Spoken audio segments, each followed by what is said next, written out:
Bonjour et bienvenue à l'émission. Mon nom est Claudine Chauveau-Tardif et c'est moi qui vous accompagne pour les nouvelles locales.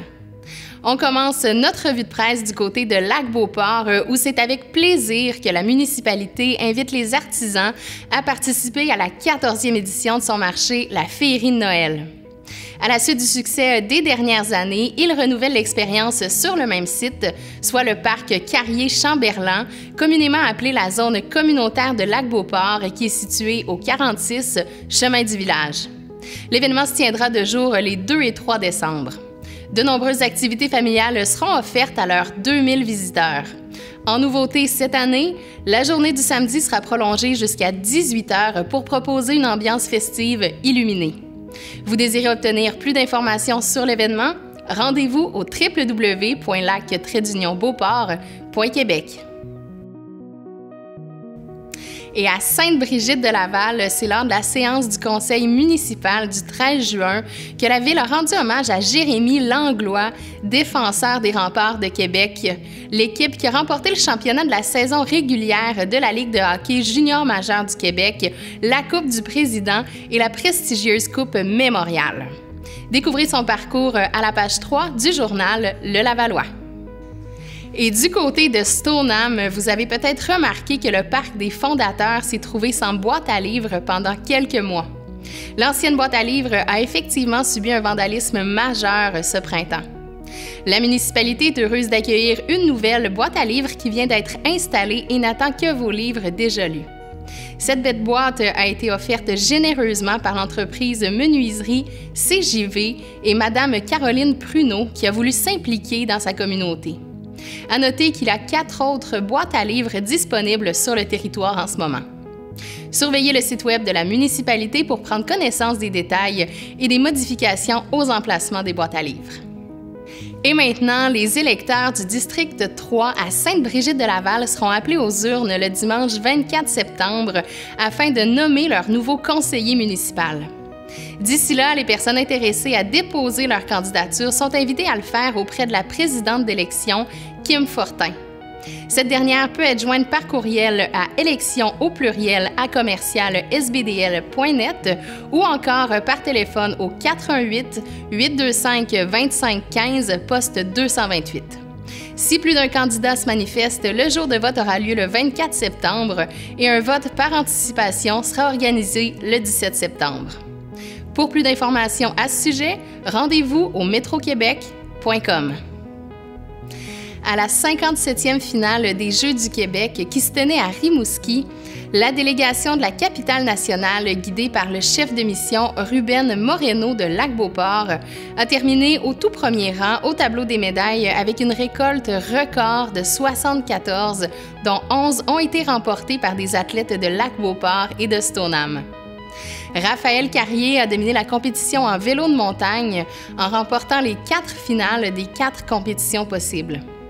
Depuis les Jeux de Laval l'été dernier, elle a un record parfait de 8 médailles d'or sur une possibilité de 8. En athlétisme, à l'épreuve du 100 mètres, Ève Saïd a remporté la médaille d'argent avec un temps de 12 secondes et 36 centièmes. Le baseball féminin a fait son entrée aux Jeux du Québec pour la toute première fois et notre équipe de la capitale nationale a décroché la médaille de bronze.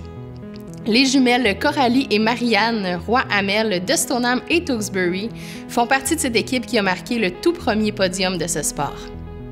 Lisez l'article complet à la page 15 de l'Écho du Lac.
bonne nouvelle pour les étudiants. Ils seront heureux d'apprendre que leurs déplacements en transport collectif seront gratuits. En effet, le TCJC est encore gratuit pour tout le mois d'août. Une heureuse initiative pour les étudiants, mais aussi pour tous les travailleurs et autres usagers qui pourront aussi en profiter. Des trajets de la région de la Jacques-Cartier se rendent directement au Cégep Garneau, Sainte-Foy et Saint-Lawrence. Une bonne façon d'essayer est d'adopter le transport collectif. Pour connaître tous les horaires, visitez le www.mrc-jacques-cartier.com, section horaires et trajets. Les produits frais et locaux sont nombreux dans les étals des marchés publics de la région. Pour faire le plein de produits frais et rencontrer les producteurs, rien de mieux que d'aller faire un tour dans l'un des 3 marchés publics de la région.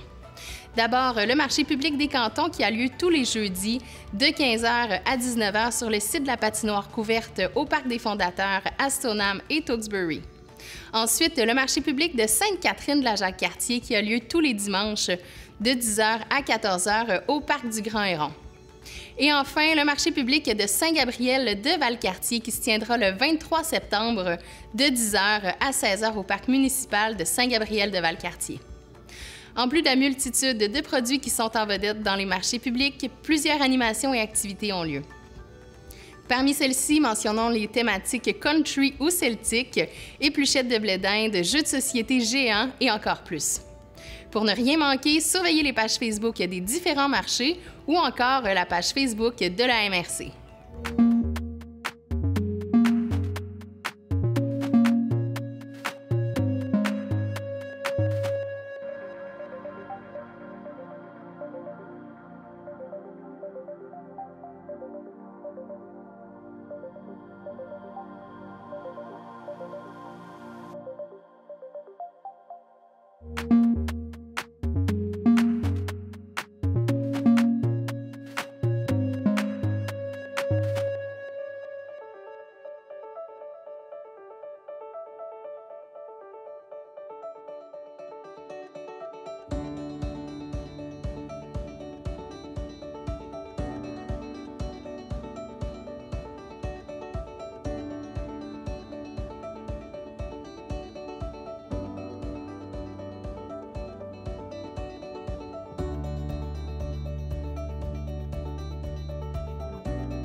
Et maintenant, nous vous proposons 3 annonces qui ont été soigneusement sélectionnées dans le babillard de ccap.tv. D'abord, venez bouger et danser avec la Zumba en plein air au parc municipal de la ville de Shannon, au 73 chemin de Gosford. Dépensez de l'énergie tout en vous amusant avec des chorégraphies simples à suivre, le tout sur des airs de musique rythmés. La séance est offerte gratuitement et est ouverte à tous. Il n'est donc pas nécessaire de vous inscrire et vous pouvez arriver de 10 à 15 minutes avant le début du cours. Faire du yoga en nature? C'est l'invitation que le studio Coconut Yoga vous lance le jeudi 31 août au magnifique parc de la forêt ancienne du Mont-Wright. Animé par Sabrina Guimont, ce sera un cours tout en douceur, axé sur la détente et la pleine conscience en connexion avec notre magnifique nature. L'occasion idéale de prendre un moment pour soi, de relaxer et de se recentrer. Pour vous inscrire, rendez-vous au www.coconutyoga.ca. Et finalement, vivez l'expérience de pagayer en gang sur la magnifique rivière Saint-Charles avec comme seul éclairage la lune afin de vous rendre dans un endroit secret entouré d'arbres. Guidé par France Girard, propriétaire des studios Rebelles, dans une session de SOP Yini Yoga, tous vos sens seront interpellés. Vous pourrez terminer la séance de Yini par un sublime Savasana étendu sur votre planche et comme seule lumière, la lune. L'âge minimum est de 12 ans accompagné d'un adulte. Vous pouvez vous inscrire au studiorebelle.org, section festivités. Et c'est ce qui conclut l'émission de la semaine du 21 août et on se dit à la semaine prochaine.